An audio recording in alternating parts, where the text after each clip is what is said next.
आज हम कक्षा अष्टमी में पाठ 2 मित्र एवं शत्रु में नाइट्रोजन स्थिरीकरण के बारे में पढ़ेंगे।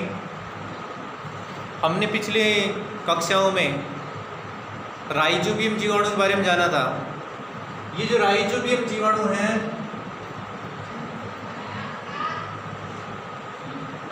ये दाल वाले पादपों की जड़ों में पाया जाता है। राइजोबियम जीवाणु ये दाल वाले पादपों की जड़ों में पाया जाता है।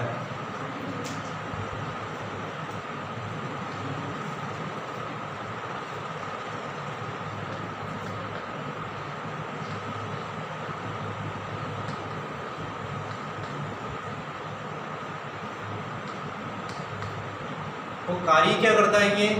ये राइजोबियम जीवाणु जो दाल वाले पादपों की जड़ों में जो गांठें होती हैं उन गांठों के अंदर पाया जाता है और ये वायुमंडल की नाइट्रोजन के यौगिकों में बदलने का कार्य करता है। ये राइजोबियम जीवाणु इन दाल वाले पादपों की जड़ों में सहजीवी के रूप में रहता है। इसमें दोनों को फायदा होता है, सहजीविता में दोनों को फायदा होता है। ये पौधा तो इस राइजोबियम जीवाणु को रहने के लिए आवास उपलब्ध करा रहा है और ये राइजोबियम जीवाणु वायुमंडल की नाइट्रोजन इस पौधे को उपलब्ध करा रहा है। तो दोनों को फायदा होता है सहजीविता में।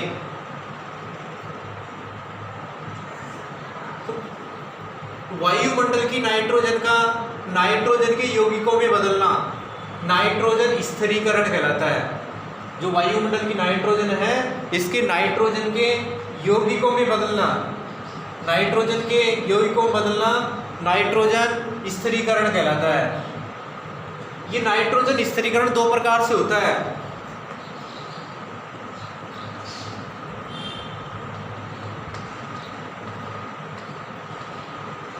नाइट्रोजन का स्थिरीकरण दो प्रकार से होता है। एक तो है जैविक नाइट्रोजन स्थिरीकरण और दूसरा है अजैविक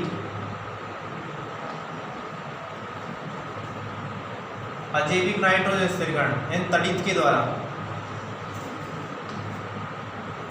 तड़ित द्वारा।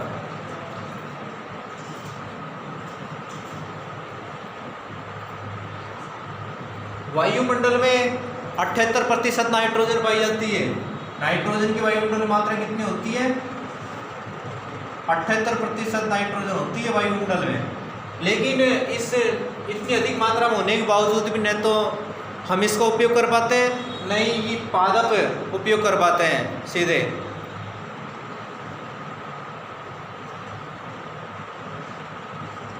ये नाइट्रोजन क्लोरोफिल में पाई जाती है,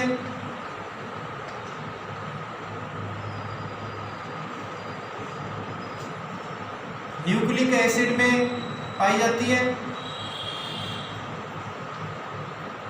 न्यूक्लिक अम्ल में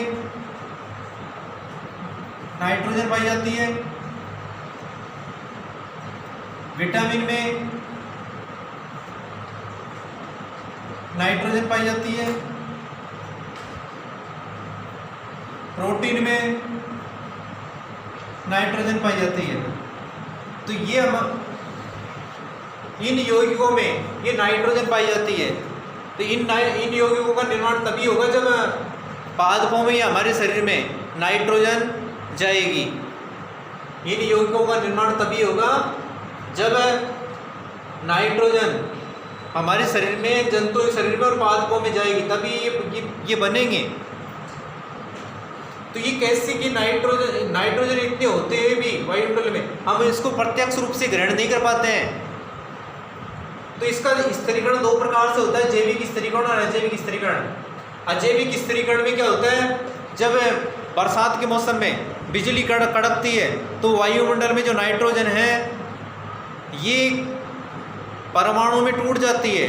नाइट्रोजन का जो अणु है N2 है, ये N परमाणु में टूटता है और वर्षांत की जल से क्रिया करके, ये N वर्षांत की जल से क्रिया करके नाइट्रोजन के ऑक्साइड बनाते हैं।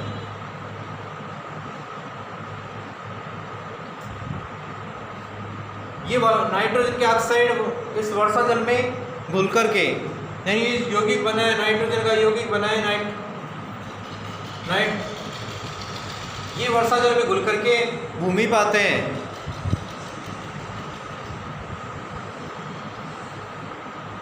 और भूमि पर आने पर इनका उपयोग है पेड़ पौधे अपनी जड़ों द्वारा करते हैं और अनेक यौगिकों के निर्माण में, जो ये यौगिक आपको लिख रखे हैं, क्लोरोफिल, न्यूक्लिक अम्ल, विटामिन, प्रोटीन, इनके निर्माण में ये पौधे करते हैं।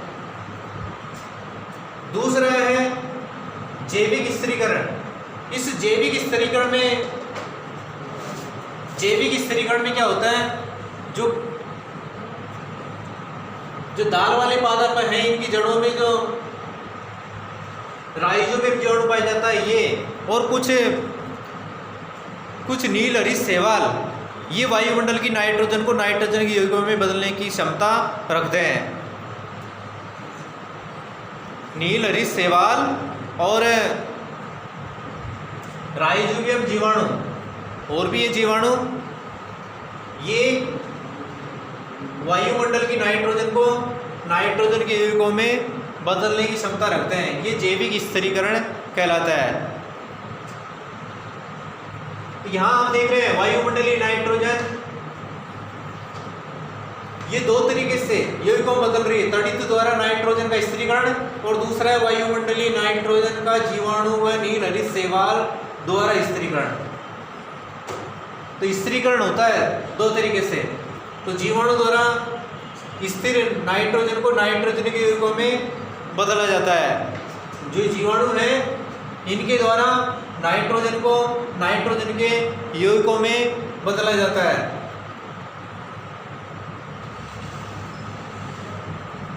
यह तड़ित द्वारा नाइट्रोजन का स्थिरीकरण होता है। अब ये दोनों तरह से ये नाइट्रोजन के यौगिक जो बने हैं ये मिट्टी में आते हैं, और मिट्टी से पेड़ पौधे अपनी जड़ों के द्वारा इन नाइट्रोजन की यौगिकों को ग्रहण करते हैं। नाइट्रेट, नाइट्राइट जो बनते हैं, नाइट्रोजन के ऑक्साइड नाइट्रेट है, नाइट्राइट, इस रूप में इनको ये पेड़ पौधे ग्रहण करते हैं भूमि से अपनी जड़ों के द्वारा। तो मिट्टी में उपस्थित नाइट्रोजन की यौगिक इनको कौन ग्रहण कर रहा है? पौधे अपनी जड़ों के द्वारा पौधे अवशिष्ट कर लेते हैं, और पौधों के विभिन्न भागों को हम चाहे जड़, तना, पत्ती, पुष्प, फल, बीज, इनको ग्रहण करते हैं। पौधों ने जो नाइट्रोजन के यौगिक ग्रहण किए हैं, इनको ये पौधे ग्रहण करके अनेक यौगिकों के निर्माण उपयोग में ले लेते हैं। जैसे क्लोरोफिल के निर्माण में, न्यूक्लिक अम्ल, डीएनए, आरएनए के निर्माण में, प्रोटीन के निर्माण में, विटामिन के निर्माण में, इनको इस नाइट्रोजन के यौगिकों को उपयोग में ले लेते हैं और जटिल नाइट्रोजन के यौगिक बना लेते हैं। पौधों से ही हम भोजन प्राप्त करते हैं। मानव और सभी जानवर हैं ये पौधों से ही भोजन प्राप्त करते हैं। पौधों के विभिन्न भागों को, जड़, तना, पत्ती, पुष्प, फल, बीज, इनको ग्रहण करते हैं सभी जंतु। और जंतु इनको ग्रहण करके इनको उत्सर्जित करते हैं।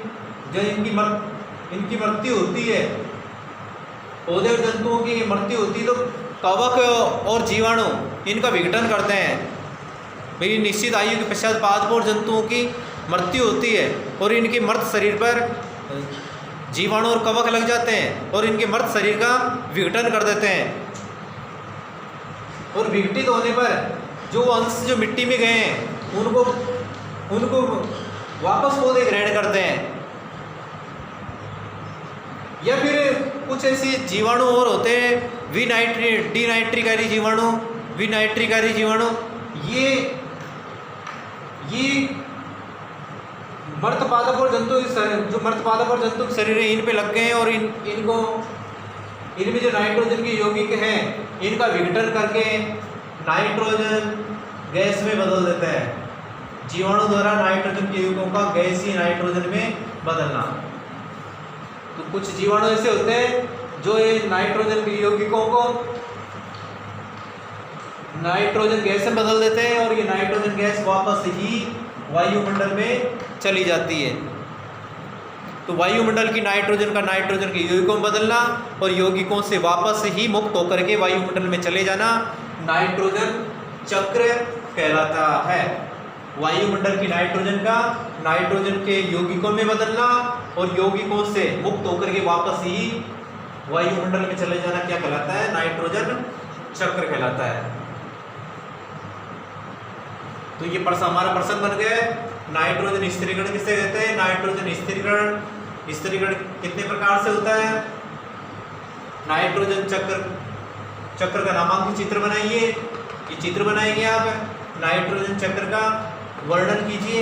ये वर्णन आप करेंगे। धन्यवाद।